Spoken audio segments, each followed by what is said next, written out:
Hello everyone. In this video we are going to talk about properties of context-free languages. Before I talk about, for example, the problems like the decision problems or a pumping lemma property for the context-free grammars, I need to give you some simplification form of the grammars.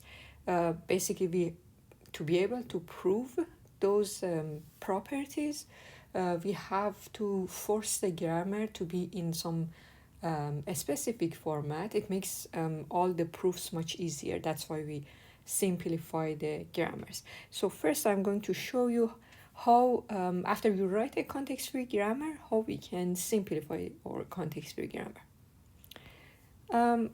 Okay, so we have three steps in simplifying a context-free grammar. The first step is we will remove the useless symbols.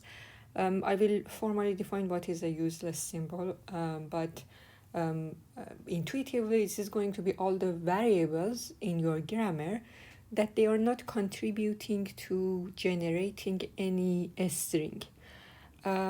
So that the name actually says that they are useless. You don't really use them. You may have them in your grammar when you were designing your grammar, but at the end they are not really helpful. They are not really used to generate any string of the language. Then we will remove the epsilon production. What is epsilon production?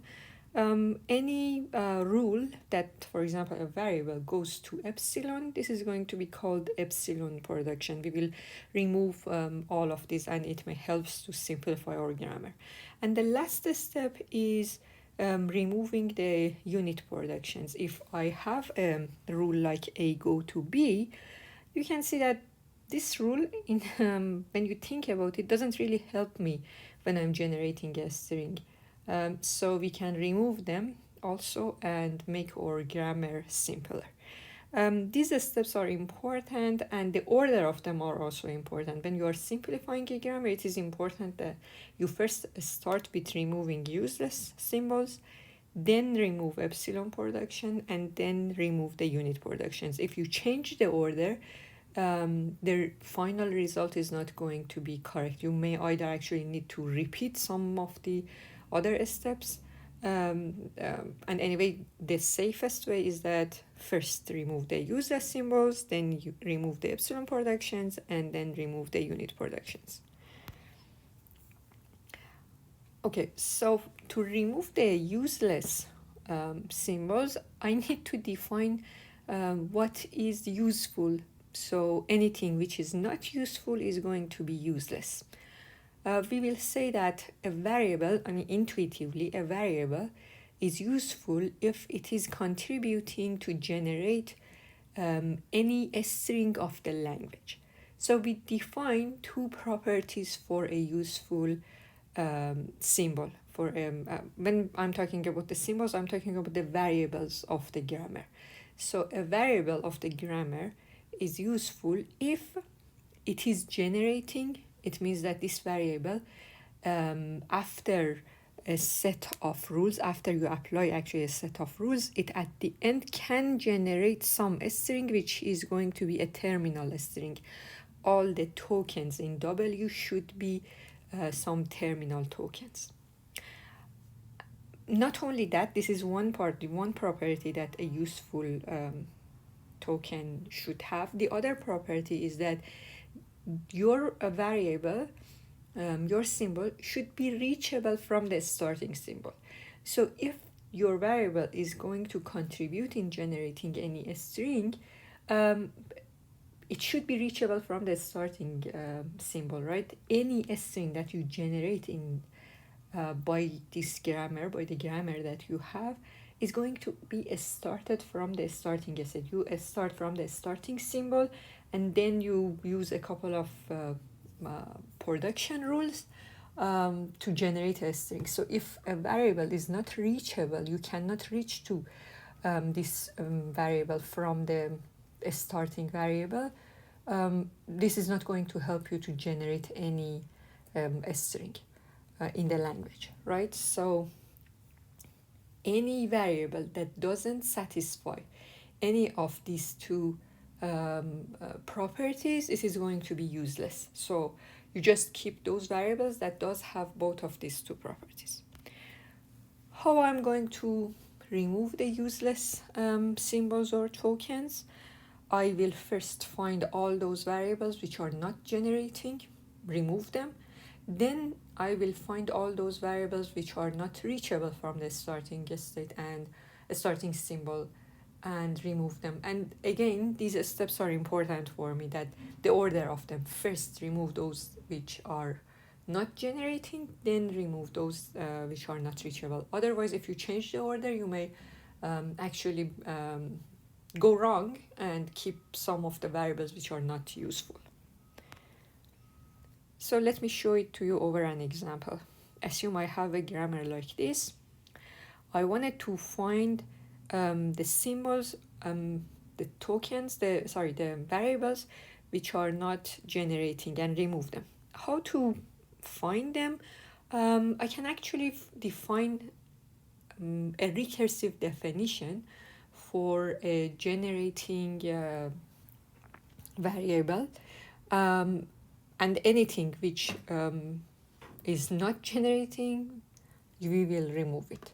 This recursive definition helps me a lot because it actually gives me a kind of algorithm to find the generating variables.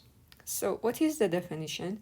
I would say that any terminal token, I mean, this is the base case of my definition. Any terminal token is going to be generating, right? Because it is a part of a terminal string. Then I will expand this definition and say that any variable like a, that the right side of it, there is a rule for that, that on the right side of the rule, all the tokens are generating. Then a will be generating as well. So using this recursive definition, I can, in a bottom-up approach, I can start it from the terminal tokens and find all the variables which are generating. So for this example, at the first round, I would say that, okay, all the terminal tokens in this grammar are generating, right? Which are going to be 0 and 1. We don't have any other terminal symbol. Then, so what I can add here is that I found a rule here, b goes to 1, that the right side of the rule is all generating tokens, right? So I can add b as a generating token as well, as a generating symbol. So b is also generating. Then in the next step, what else I can add? I can see that a is also generating because there is a rule here. You can see that there is a rule that a is on the left side, and on the right side I have 0b, that both of those tokens are generating, so a is also generating. In the next step, I can find that yes, c is also generating. S is also generating. Why? Because there is a rule like this, that S is on the left side, and on the right side I have some tokens that all of them are generating. So I'm going to add S as well. Basically, if S is not generating, your grammar is not generating anything. Your starting symbol should generate something. Otherwise, your language will be empty. You are not generating any language using this grammar. What else? Can I add any other token here? You can see that there is another token in the, there is another variable in the grammar, C. Is C generating? Now you can see that after round 4, I cannot add anything else. So I can stop. The algorithm will stop here. You can't add any other And why you can't? Because if you look at C, you will see that C doesn't have any rule that both side of it, all the tokens, all the symbols on the right side are generating. For example, a C, you have C as well, which we don't know about C. Basically, C is going to be not generating variable, and you can remove it from the grammar. So after removing the grammar, removing C, the grammar would look like this. You simplified the grammar. Now I have to remove those variables which are not reachable from the starting state. Again, to do this, I can define some recursive definition, and just by applying this recursive definition, I can write a simple grammar, a simple algorithm to find reachable variables.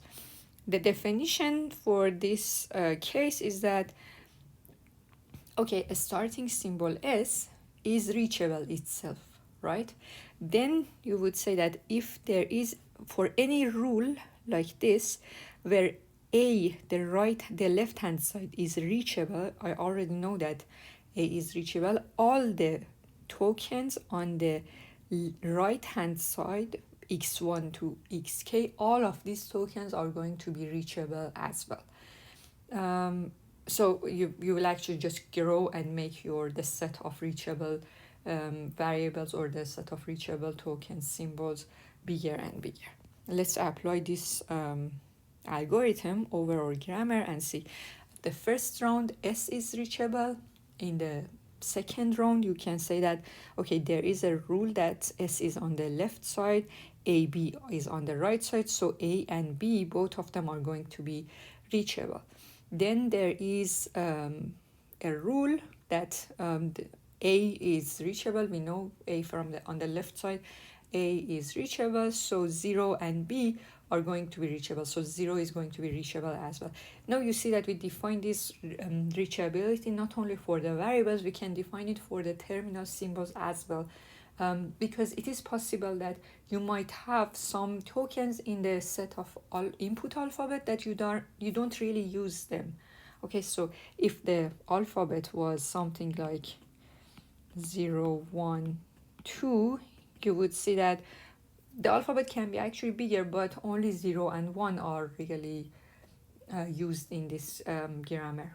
And in the second round, you can also see that 0 is also reachable. And in the fourth round, we cannot add any other symbol as a reachable symbol.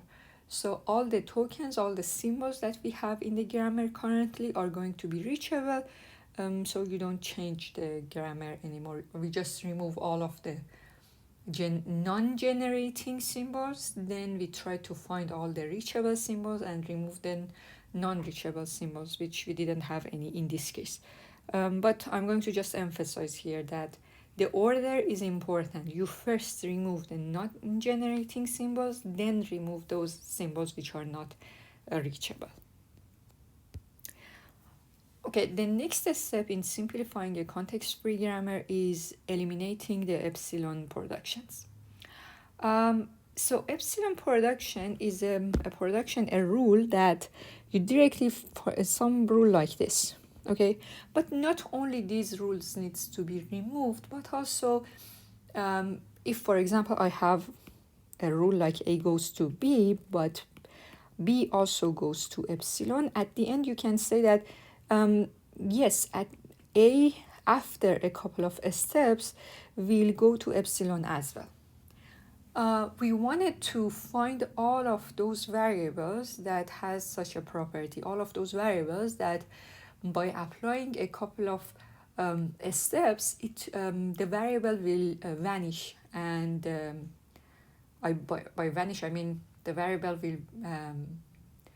will reach to epsilon, not a token variable. The variable is not really generating anything in the string for me. You just remove it using epsilon productions, using this set of rules, applying this set of rules, right? So I just wanted to tell you that the epsilon productions are not really useful for me in the grammar. I can remove all of them. I know you might actually say that some of the languages have epsilon as a part of the language, as a string, empty string as a part of the language. I know, but we can just forget about that, remove all the epsilon productions and all those variables, which basically at the end will be removed, and then at the end we can add one single rule that s goes to epsilon, and make sure that your grammar also generates empty string.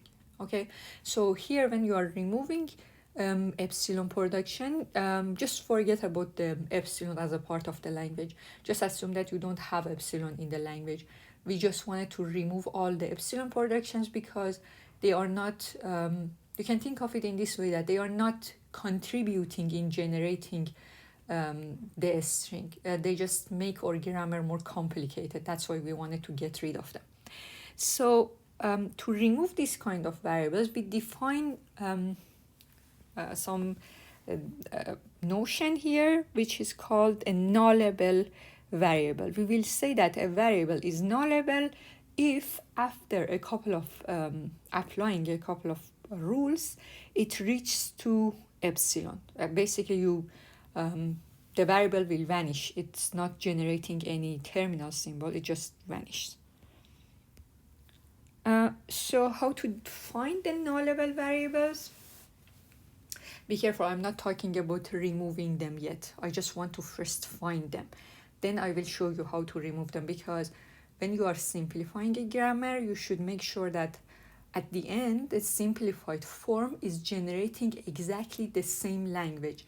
If you change the grammar in a way that it excludes some of the strings or it adds more strings to your language, you are changing the language, and so this is not valid. All of these steps, when we are simplifying the grammar, we should make sure the grammar generates exactly the same language as the original grammar. So how to find the nullable variables? I'm going to give you a recursive definition again that helps me to write an algorithm. It just simplifies the procedure. What is the definition? There is going to be a base.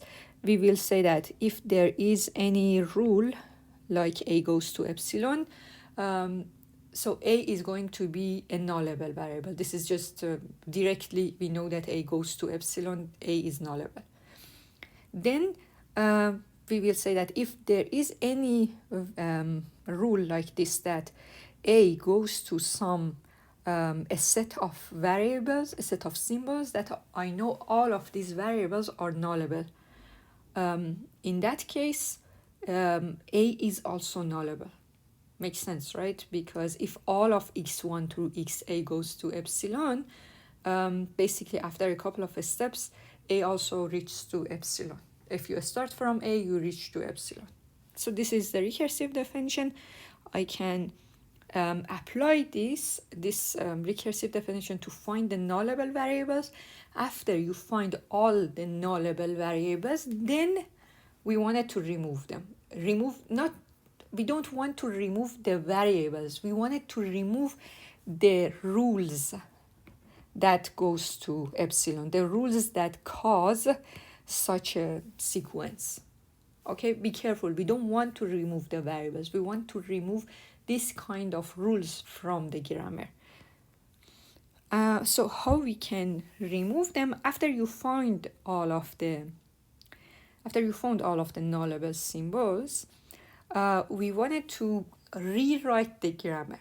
Okay, so whenever we saw a rule like a goes to x1 through xk, where we know that a is nullable, where we know that some of the tokens, some of the variables on the right hand side are going to be nullable. For example, x3 is nullable. I know that it reaches to epsilon. Okay, so if I'm going to remove the epsilon production at the end, it is going to affect this rule as well. How I am going to actually just show that it's not, you know, I should make sure that all the possible derivation steps that I can do using the original grammar, I can do it when I remove the epsilon productions as well. So in this case, I am going to add a couple of copies of this rule.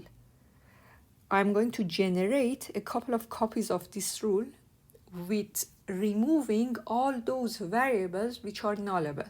So for example, if x3 is nullable, you would write a rule with and without x3.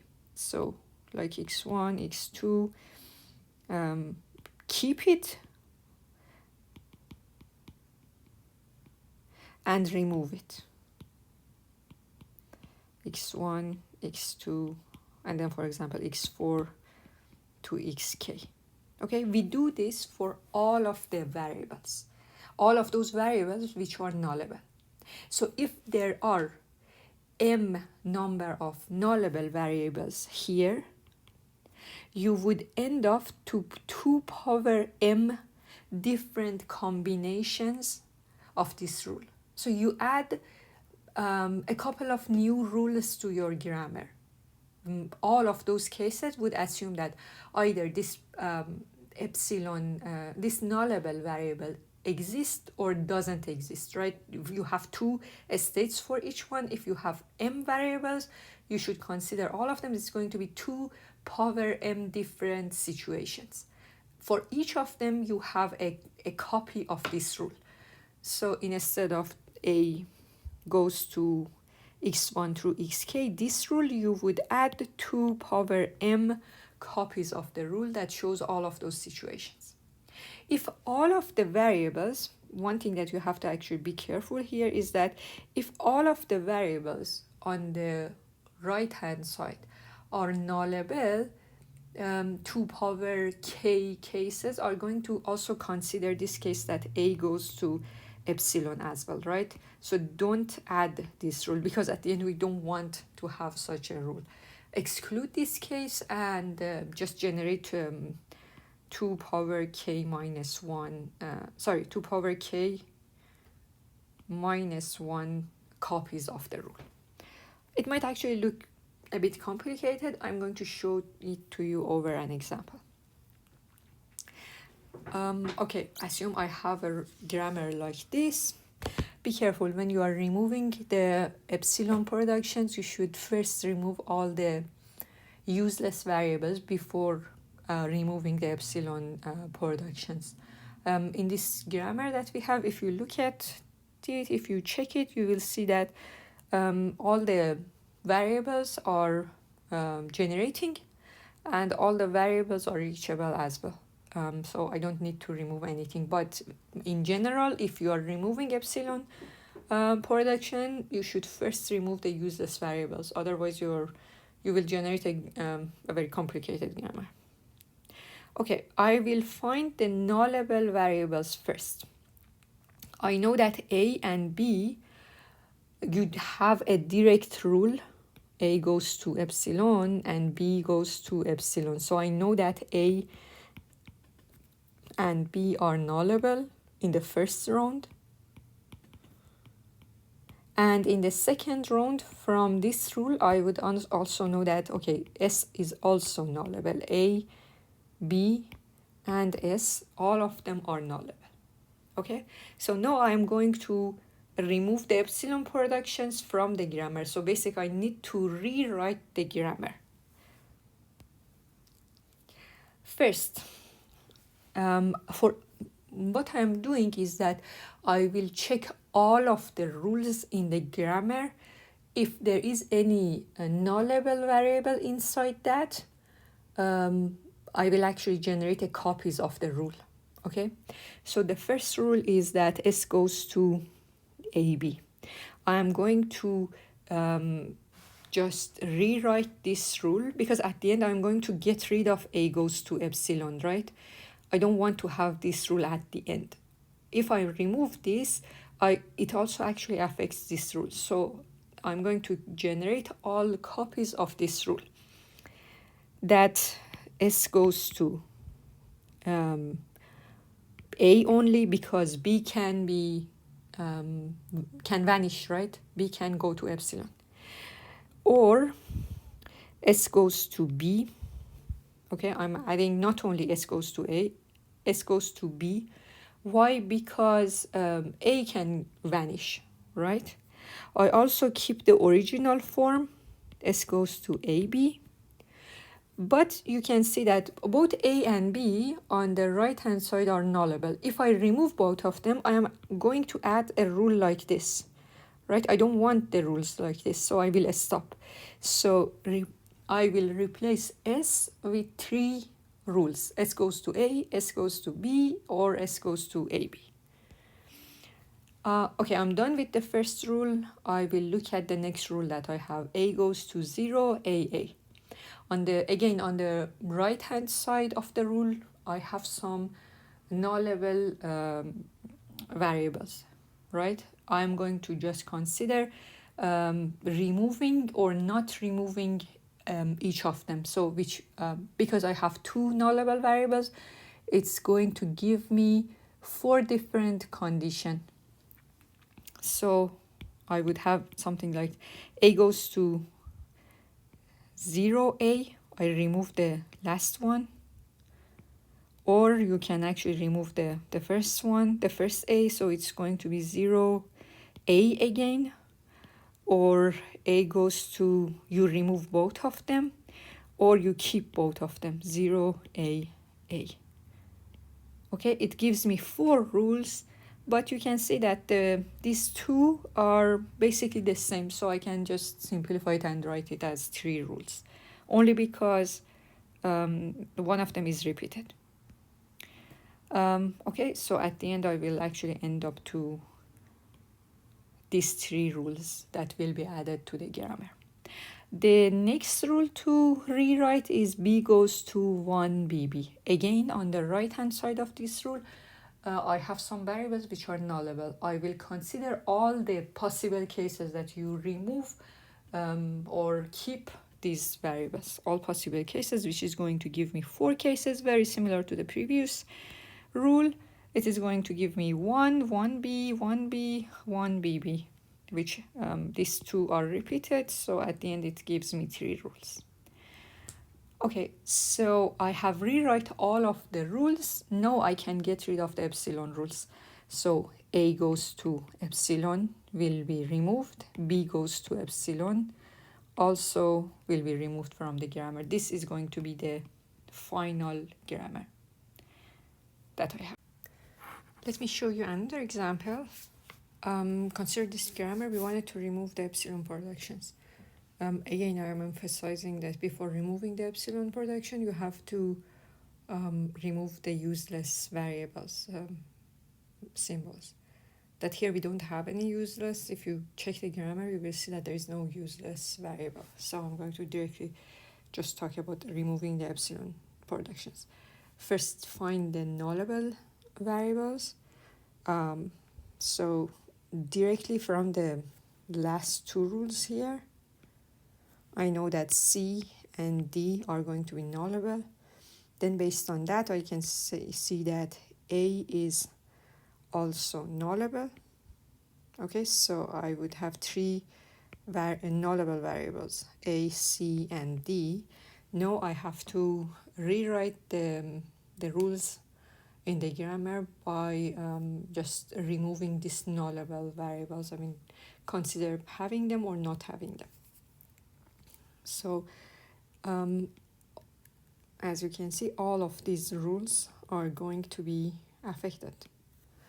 So the first rule, S goes to A, B, C, B, C, D, A. Actually, I intentionally wrote something as big as this one. The thing is, here you can see I have 5 different symbols which are all nullable. A is nullable, C is nullable, C is nullable here, D and A. So basically, if you wanted to write the rules, the rules to replace this rule, you will have, because I have 5 nullable symbol in this on the right hand side of this rule, you have to replace the rules with 32 other rules. Okay, 2 power 5 different rules. The first one, for example, the first one is S goes to remove all of them. So it's going to be B, for example, something else. You keep only the first one, A, B, B. Keep only this one. This time it's going to be B, C, B. Keeps only this one. It's going to be B, B, C. B, B, D, and so on. So I'm not going to write all of these 32 different rules, just giving you the idea. Yes, if I'm going to actually replace this rule, instead of this rule, you have to add 32 variables, considering all the cases that you have the nullable, each of these nullable variables, or not having them. So this is going to be replaced with 32 variables here, 32 different rules. One of the rules is going to look like this exactly, because you are going to keep all of them, right? So basically 31 additional rule will be added. After you are done with that rule, so the next rule that you have to cover is going to be this one. You have to check it. A goes to CD. We can see that on the right hand side you have 2 nullable variables, so you have to add A goes to C, A go to D, and A go to CD. And if you remove both of them, you will reach to epsilon, so I'm not going to add that. The next rule is this one. So have it, not have it, CB or B. C goes to A, so this rule is going to be removed, right? And the last rule is going to be B or BD. And I'm going to remove D goes to epsilon and C goes to epsilon. You will remove these two. So at the end you will have this set of rules and in general this set of rules. Okay, the next step in simplifying the context-free grammars is eliminating unit productions. After you remove the useless variables and remove the epsilon productions, then come to this step. Be careful, the order of this all these simplification rules is important for me, because if you didn't remove the useless symbols or epsilon production, even you apply removing the unit productions, you will see that at the end, when you go back and remove the epsilon productions, for example, or useless symbols, you would generate more unit production, and you have to actually do this step again. That's why I'm emphasizing that, to always make sure that you do it in the right way. First remove useless symbols, then remove epsilon productions, then eliminate the unit production. So what is a unit production? If you have a rule like A goes to B, you can see that this rule is not really contributing much in generating a string. It just makes your derivation longer, right? So instead of A go to B, if you have, for example, B later on goes to, for example, some other, any string alpha, okay, I can just remove this rule and have another rule, add another rule that A goes to alpha directly.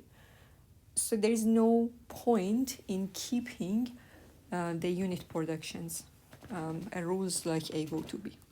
Not only that, similar to the epsilon productions that we extended the definition and defined the nullable variables that, for example, in some cases, A doesn't directly goes to epsilon, but A goes to, for example, CD, and I know that D goes to epsilon, and C also goes to epsilon, so I know that A at the end also go to epsilon, and it is nullable.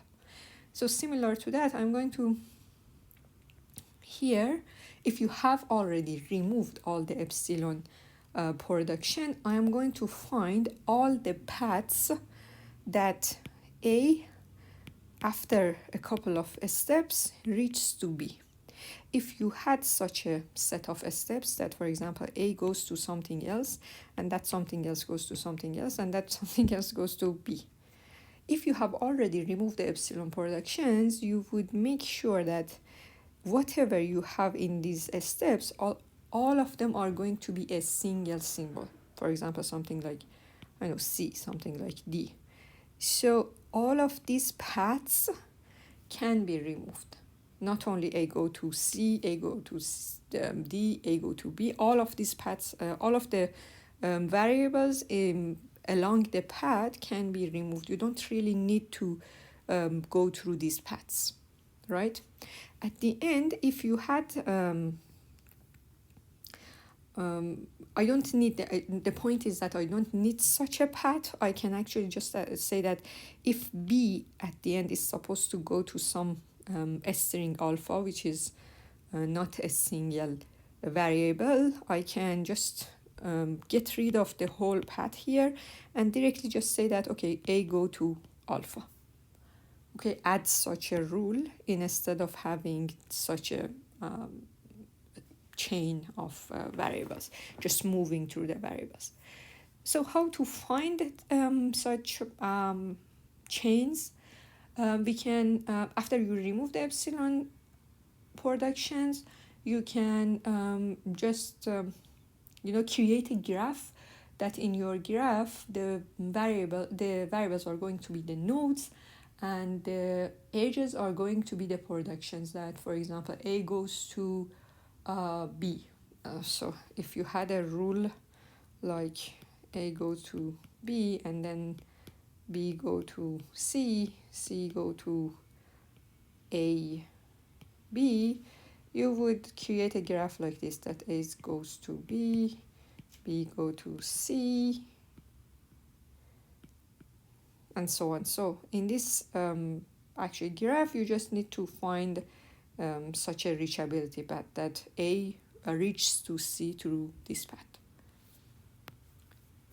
Okay, after you find all of those paths, I think that's going to be pretty simple to create such a graph and find all the reachability paths. Be careful, in that graph, every node is going to be a single node, and only you would actually create an edge if there is a direct rule, for example, A goes to B, B goes to C, something like that. After you find all of those reachable pairs, okay, then for the right side, for all of the rules that B goes to them, you have to replace it with, you have to add a rule that A actually directly goes to alpha. So then I can actually get rid of all the unit productions. You can see that all this process is just to make sure that at the end, the simplified form, the simplified grammar that you get exactly generate the same language. You don't generate anything more, and you don't, and you generate all of the strings that can be generated in the original grammar. So you might actually just think about when we defined about the ambiguous grammars, and remember when we rewrite our grammar to remove the ambiguity, in some cases we would add some unit productions. In many cases, the unit productions was added when we are removing the eliminating the ambiguity from the grammar. And you would say that, okay, why we did that? Removing the ambiguity is something completely separate than simplifying. You can just do it as first, remove the ambiguity, get a better, we usually actually say that if the grammar is not ambiguous, it makes the parsing algorithm possible, right? So yes, remove the grammar first and make sure that your grammar is not ambiguous. Then you can simplify your unambiguous grammar, and you would make sure that the resulting grammar is not going to be ambiguous. If your original grammar is not ambiguous, when you are simplifying it, the result is not going to be ambiguous as well. And when we remove the unit productions, it makes the parsing algorithms, proofs, and everything much simpler. I will show it to you later that how it is possible. So remember this grammar. This was the grammar to generate some simple arithmetic expressions, and this is the unambiguous version of the grammar that we rewrote the grammar, the grammar, and remove the ambiguity. And now you can actually see that we have added some unit productions, okay, that we wanted to just get rid of all of these unit productions. So first I need to find all of those pairs that A after any variable A after a couple of steps reaches to B, right? This is I don't have any epsilon production here. I don't have any useless variable here. If I had, I should have removed them first, but because I don't have any, so I'm directly just talking about the removing the unit productions. So first I need to find all such pairs of A and B. If you look at the grammar, I have basically 3 pairs. I have actually more, but I have 3 pairs in the form of A and T, E and T, E and F, E and I. 3 pairs that the first variable is E. Also I have 2 pairs for T goes to T and F, and T and I, right? And I also have another pair that are F and I. These are all the pairs that I have. All the pairs that reach to one of them reaches to the other after a couple of steps, and I'm going to, for each pair, I wanted to add a couple of rules to make sure that at the end I would remove all the unit productions that I have. Okay, so what I'm going to do for each pair, you see that I wrote that no useless symbols, no epsilon productions, then I am safe to go and remove the unit productions. So for E, this pair E and T, what I am going to do is that for all the rules that B is on the left hand side, B goes to anything, I would add A go to that thing here. I would add B go to, for example, alpha. I would add A go to alpha. Okay, so for the first pair, I will find all of the rules that T goes to some alpha. So T goes to F, T goes to T multiplied by A. So I would add these 2 rules instead of this rule, I would add them. So E goes to F, E goes to T multiplied by F, E goes to E plus T that I had from the original set of rules. Then I'm going to just take this pair E and F, For all the cases that f goes to something, I will take these parts and add the rule for e, that e goes to I, e goes to open parentheses, e close parentheses, and the rest of the rules that I had from before. And then I have another pair, e goes to e and I. For all the rules that I go to something, I would add all of them for e. So at the end, now I can have e go to all of these rules. Now you can see that I have added more rules. Now I can simply just remove this unit production from the grammar. Not only for that, I have to do it for the rest of the pairs as well. T and F, T and I, F and I. I will do it for all of these cases. For example, for T and F, you have to add a rule like T goes to I and T goes to E, open parentheses, E close parentheses, T multiplied by F. Then you have to actually go and replace I. So T goes to IA, IB, and the rest of the rules. Okay, so this slide shows all of the rules for you. All the rules for these pairs first, all the rules for these pairs, the pairs for T, all the rules for the pairs for F, and all the rules for the pairs for I. So you can see that I and I basically just tells you that just keeps all the original rule for I that you have, because I doesn't go to, you don't have any pair that the first part of the pair is I. So this is the final grammar after you simplify it.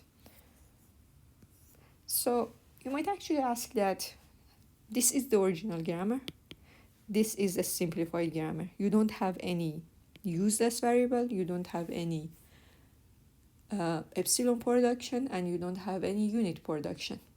But the grammar looks much more complicated because it has more rules. But did we really simplify the grammar? Yes. The reason is, let's actually have a look at derivation tree for a very simple string like a multiplied by b plus a. Okay, using this grammar, the derivation tree looks like this. You can see that how big is the derivation tree. Compare it to the derivation tree using this grammar. Although you generated much more rules, but you makes the derivation tree much smaller. Not only we don't really care directly about the size of the derivation tree, but we care about this fact that how this derivation tree has been actually created. The parsing algorithm, any parsing algorithm that you write, the purpose of the parsing algorithm is that you pass it a string, and the parsing algorithm tells you that creates a derivation tree, creates a parse tree, and tells you if it is possible to find a parse tree derivation tree, it will tell you that yes, the string is in the language. If it is not possible to create a derivation tree for that, it tells you that no, the string is not in the grammar. So the parsing algorithm is going to find the derivation tree for you. So finding this derivation tree is much easier because the rules are much easier. You can see that when you have a grammar like this, the options, for example, for E, are much, the number of different cases in the search space is much more. So your parsing algorithm will search less efficiently using this grammar because it may actually cause a lot more wrong choices because of the grammar that you write the grammar in this way. You can see that in all of these unit production specifically will cause a lot of steps that you might actually go wrong, and then you have to you might actually just go all this way down, and then you notice that you made something, a wrong choice, and you have to actually redo all of that. Just backtrack and check something else, backtrack and check something else. But finding, parsing using a grammar like this, although the rules are more, but the searching to find the derivation tree is much simpler, it's much faster. That's why we say the grammar is simpler. One of the reasons is that. The other one is that when we are writing proving something about the grammars, using the simplified forms helps us much more.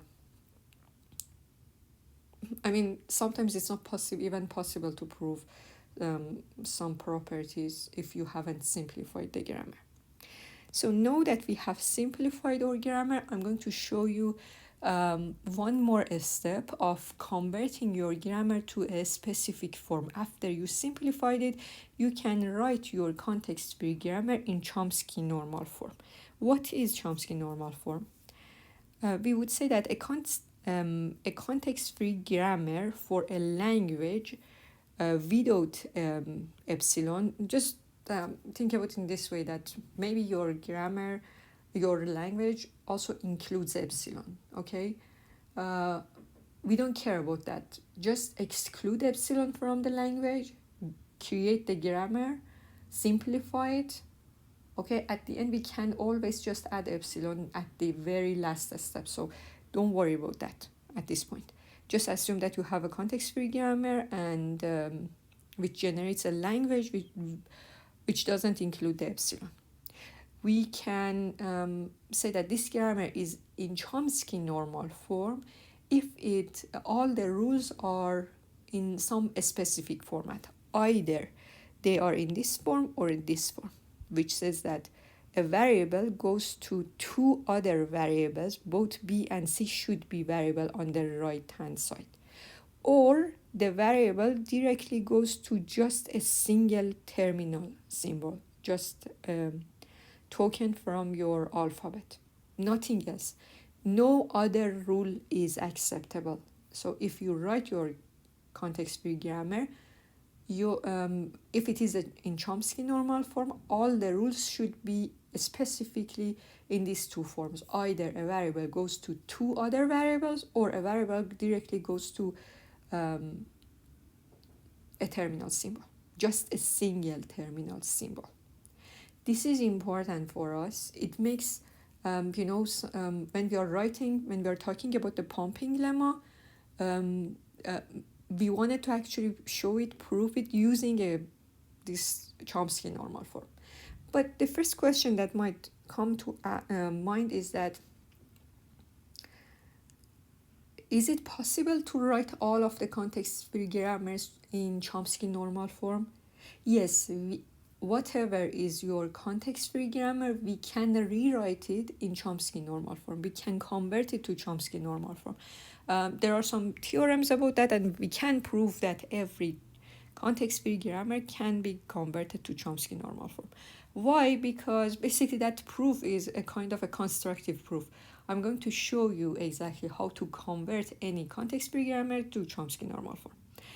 And one thing about the Chomsky normal form which is clear is that you don't have any epsilon production, you don't have any unit production, and there is no useless variables. You should assume that. So when you are converting your context-free grammar to Chomsky normal form, the very first step is that you simplify it. Remove useless variables, remove epsilon productions, and remove unit productions. Then we can convert it to Chomsky normal form. So how to convert a given context-free grammar to Chomsky normal form? The first step is that we change the body of all the rules and make sure that we don't have any mixed body form. So for example, if you have a rule like A goes to A, B, B, we call it mixed body. Okay, remember in the Chomsky normal form, all the rules are we only have two type of rules. A go to two variables, A go to just one terminal. So the first step is that I removed all the rules that we don't have. We have mixed body. So to do that, I will add a couple of new rules. For every terminal, I don't want to have actually a combination of terminal and non-terminals. So for every terminal, I would create a new variable. For example, I would call it A sub A, that directly just goes to A. This is a valid Chomsky normal form, right? I can add a rule like that. And I add another rule, A sub B, go to B. For every terminal symbol, I will create a new variable, just the variable goes to that terminal symbol, only that rule, nothing more. Then I can rewrite this rule in this form, that A goes to A sub A, B, A sub B. Okay, so after this step, I can make sure that all the rules that I have either is going to be in this form, that just on the right hand side you only have one terminal, or on the right hand side you only have a set of variables.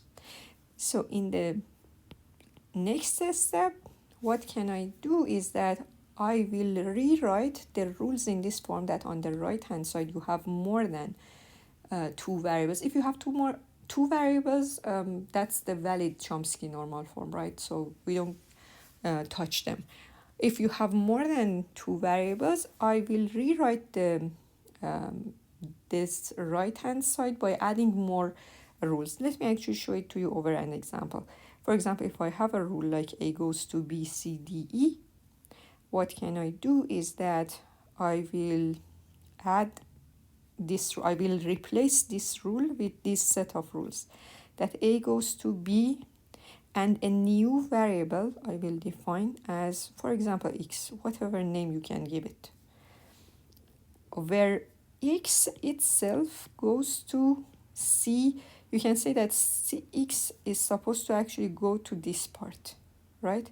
But this part still has more than two variables. So I'm going to replace the rest of it here with another new variable. X goes to CY, where Y itself goes to DE.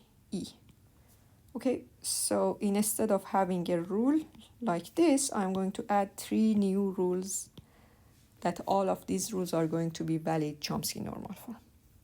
So let's show it to you over an example like this one. I'm going to convert this grammar to Chomsky normal form. The very first step is that remove the useless symbols, epsilon production, unit productions. We don't have any kind of rule like that in this case, so I'm done with the first step. The next step is that I'm going to change all the mixed bodies and make sure that on the right hand side you only have, if you have more than one token, all of it are going to be variables.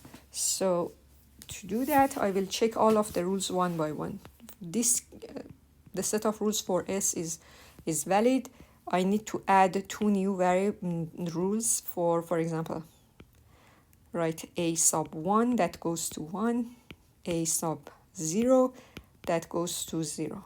Then after that I can rewrite the rules. A goes to A1, or it goes to A0, A1, or it goes to A0, A1.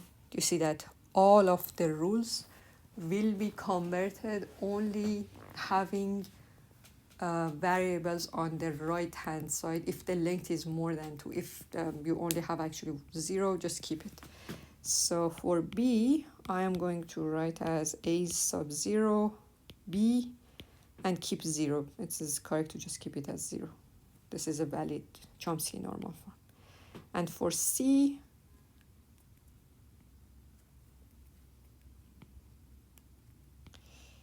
Okay, for C,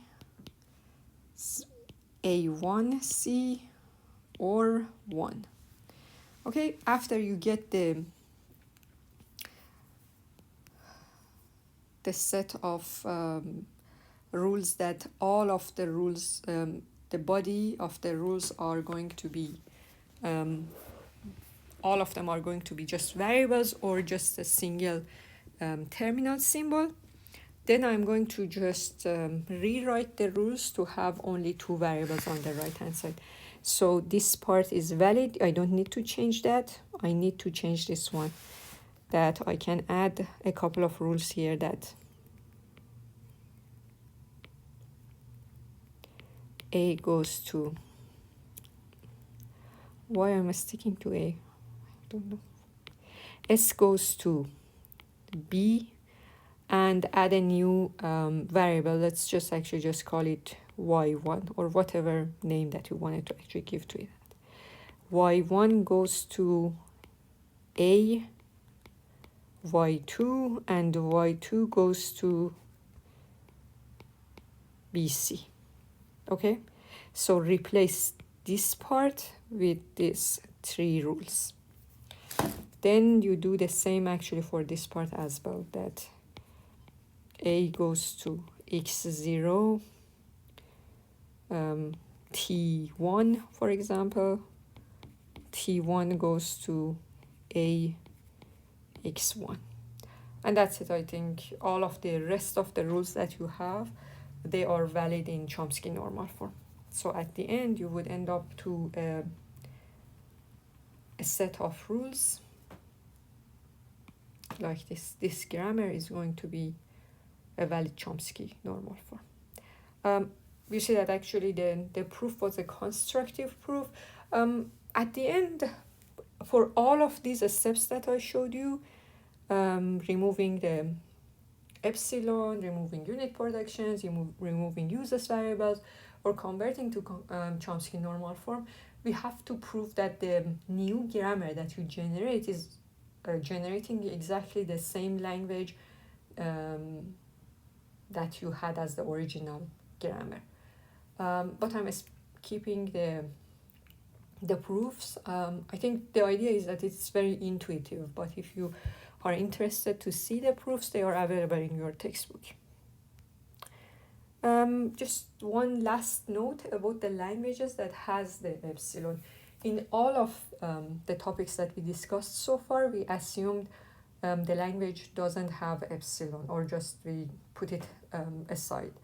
At the end, when you convert you are done with simplifying and converting it to Chomsky normal form, you can simply just add one rule that S goes to epsilon to just make sure that you are creating the same language and the language has the epsilon if you need it.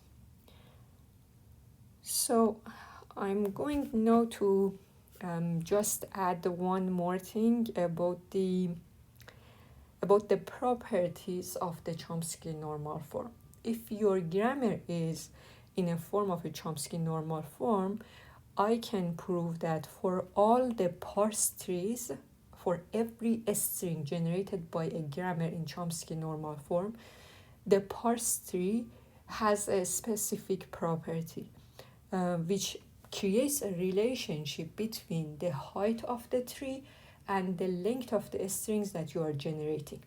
So if your grammar is Chomsky normal form and you are generating a string like W, I can prove that the length of the string is going to be smaller than 2 power the height of the parse tree.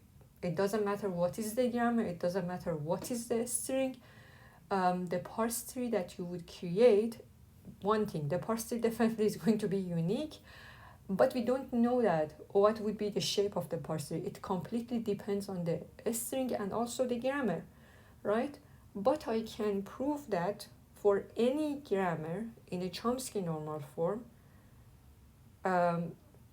for all the strings generated by Chomsky normal form grammar, the length of the grammar will be smaller than 2 power the height of the parse tree, using that grammar. So what is the height of a, because basically if I'm going to actually prove this theorem or show you where this theorem is going to be handy, what is the height of a tree?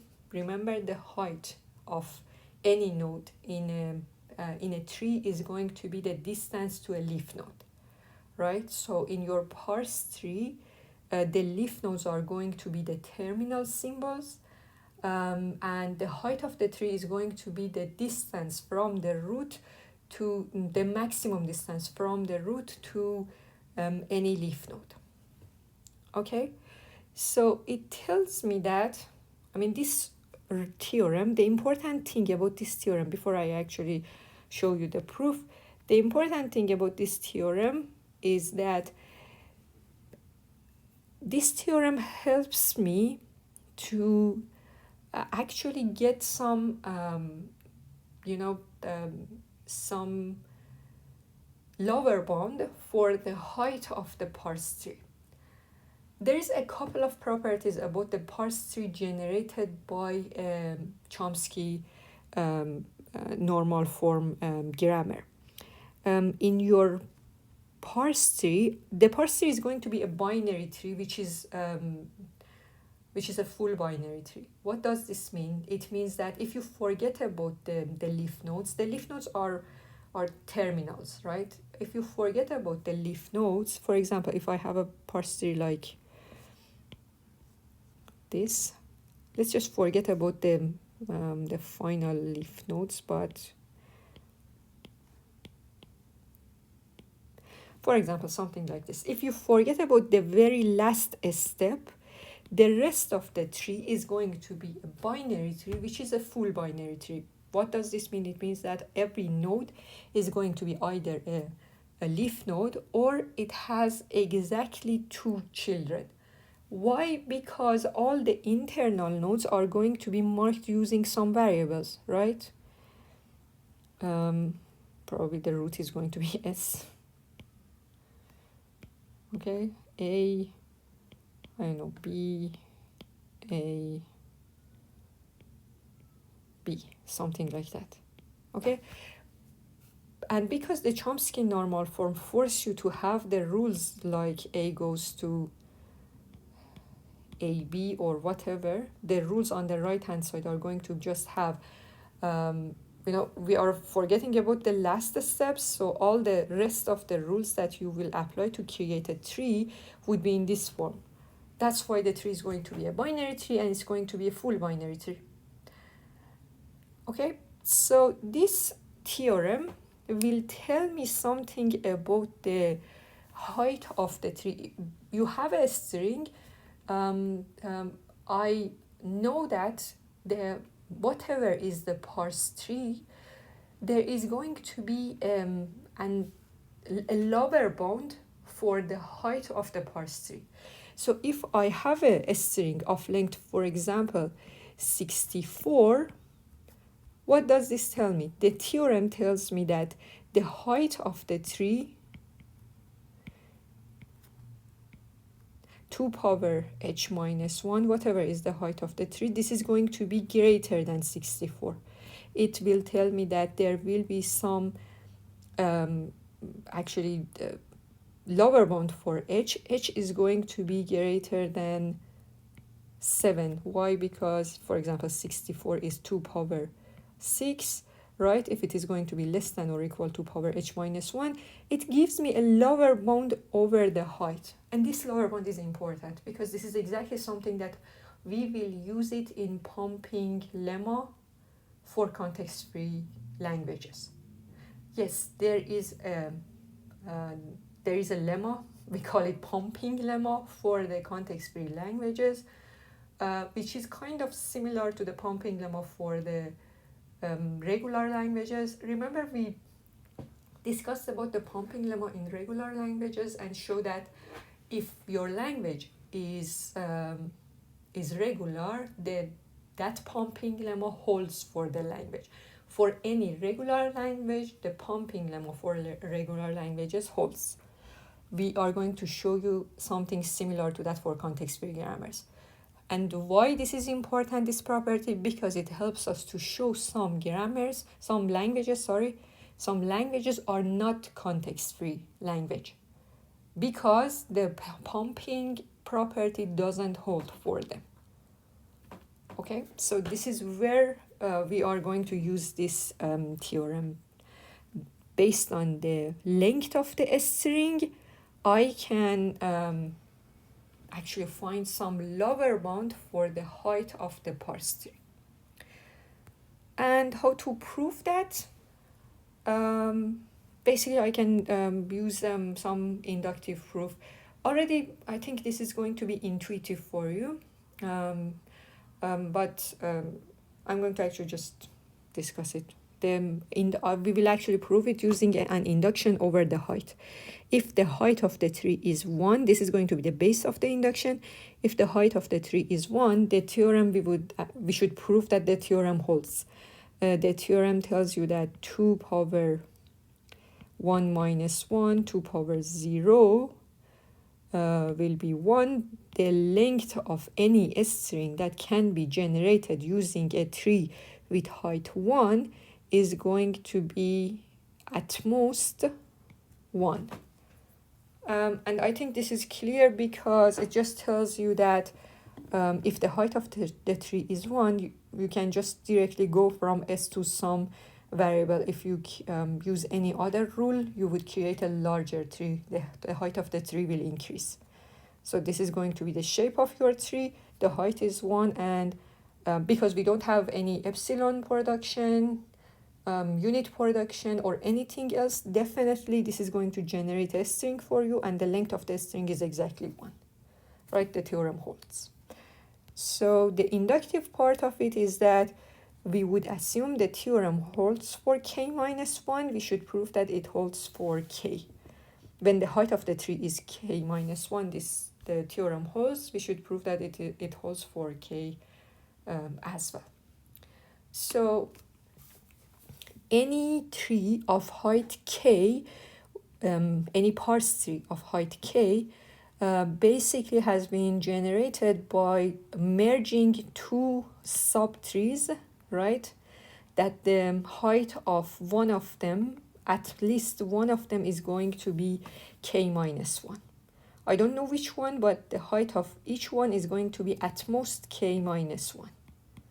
Okay, the height of this one and the height of this one is at most k minus 1, and at least one of them should be k minus 1. And the theorem holds for all the values smaller than k. Okay, so I can say that whatever is the height here, the theorem holds for that. So the final string that can be generated will be generated by concatenating the string here to the string here. So the string of the full tree, the larger tree, is the combination of these two. This is going to be the length of W is going to be the summation of the length of this part and the length of this part. Okay, so we know the theorem holds for each of these subtrees. So the length of part B is going to be less than 2 power k minus 2. The length of this part is going to be less than 2 power k minus 1. The height is k minus 1, right? The theorem tells you 2 power h minus 1, so it will be 2 power k minus 2. Okay, so just get the summation of this one and this one. These two parts are going to be added together, so we can prove that the length of the string for the larger tree is going to be less than or equal to power k minus 1. This is the end of this part of the video. In the next part, I'm going to talk about the pumping lemma for context-free languages.